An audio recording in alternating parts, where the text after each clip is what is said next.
This is my top 5 least favorite Mario Party the Top 100 minigames. As is always the case, just my personal opinion and nobody else's. Also, the puzzle minigames will not be counted, but apart from those, any minigame is fair game here. Also, most of what I say here might sound familiar, so just a heads up for that. Alright, that wraps up the intro, so let's go!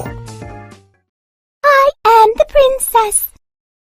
Number 5 is free-for-all Mario Speedwagons from Mario Party 4. You know how, in Mario Kart, when you begin a race, you have to press the button at just the right time to get a speed boost? This minigame is basically that, followed by a simple kart race across a straight track. That's it, just a simple, straight race with no turns. This minigame is really bland and boring. Sure, it requires good timing at the beginning, and you also have to keep switching gears while you're driving, but those don't make it any more fun or exciting. If the track had a few turns and maybe some obstacles, this minigame probably could have been one of my favorites, since, you know, I love racing games, but it's just very boring, bland, and short, complete with a lackluster concept, none of which makes for a good minigame. Sorry, Mario Speedwagons, you just suck, racing minigame or not.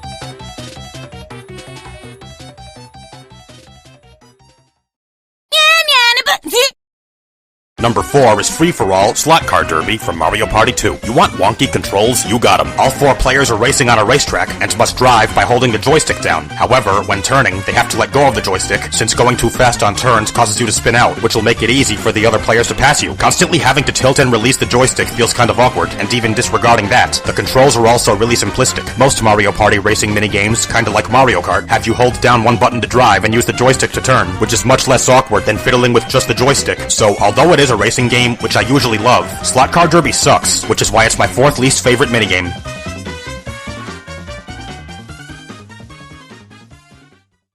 Waluigi, number 1! Number 3 is free-for-all Trapeze Artist from Mario Party 6. All 4 players are in an arena with several Goombas, and must wait for as many of them as possible to walk under their cage traps, then drop them before time expires. The more Goombas they trap, the more points they'll score, and the player with the most points at the end wins. Side note, there are a few gold Goombas, which give more points than regular ones. In this minigame, you just have to hope more Goombas will enter your line of fire than that of your opponents, and since there's no guarantee this will happen, it ultimately comes down to luck, and it doesn't help that you only have one shot. I won't lie, its concept is pretty clever, but as should be obvious by now, if you're at least mostly luck-based like this one, your chances aren't looking too good. Chances of dodging one of my worst lists, that is.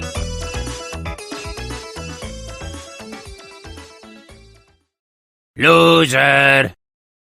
Number 2 is free-for-all Crank to Rank from Mario Party 8. Each player has their own flagpole, and with the touch controls, must twist the crank as fast as possible to raise the flag up all the way to the top. The first player to do so is the winner. Firstly, this minigame is really short and simplistic. It literally only lasts 4 or 5, 6 seconds max. Also, unless you're playing with easy computers, if you're left-handed like I am, you ain't winning this one, since the crank can only be twisted clockwise. Well, for the record, I'm actually ambidextrous, but I do most things left-handed, gaming included, so you can probably see why I hate this minigame. It's handist, as well as short and simplistic. If the crank could be twisted counterclockwise, Crank to Rank probably wouldn't be on this list. But too bad, so sad. It's my 2nd least favorite Mario Party the Top 100 minigame.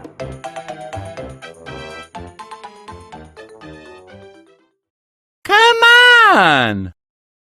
The worst Mario Party the Top 100 minigame is, a huge tie between all the luck-based ones. Specifically, Bowser's Big Blast from 2, Hide and Go Boom from 4, Strawberry Short Fuse from 6, Deckhands and Balloon Busters from 7, and Peer Pressure from 9. In Bowser's Big Blast, players take turns pressing plungers, hoping the one they pick won't detonate the huge Bowser Bomb. In Hide and Go Boom, each team player must hide in one of 4 cannons, and once they do, the lone player must pick 3 of the cannons to fire, and any team players to get blasted off are out. In Strawberry Short Fuse, the players take turns choosing covered platters held by Yukikis, hoping to get cake and not bombs. In Deckhands, the players take turns choosing face-down cards, each with a different number, in hopes of each card's value adding up to the highest possible cumulative number. In Balloon Busters, the players take turns inflating a balloon, and if they pop it, they're out. And in Peer Pressure, the players take turns reeling in fishing lines, hoping to get cheeps and not urchins. What else do I have to say? These minigames are, again, all completely luck-based.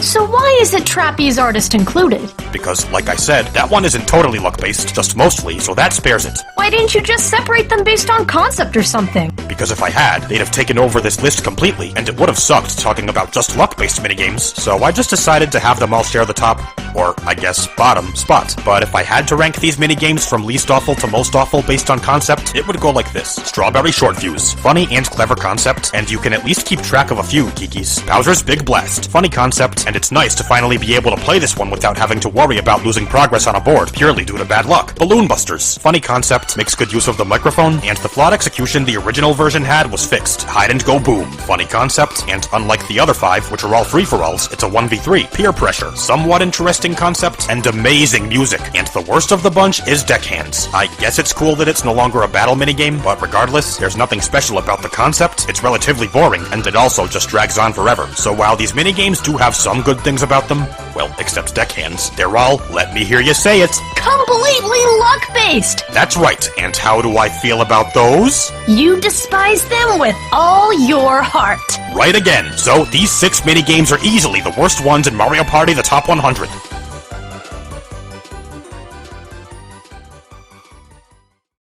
So there you have it, my top 5 least favorite Mario Party the Top 100 minigames. For more videos like this, please like, comment, share, and subscribe. Also, please check out my social media. All links are in the description. A centuple thank you for watching. See you next time. Ikoro Gliscore 472, out.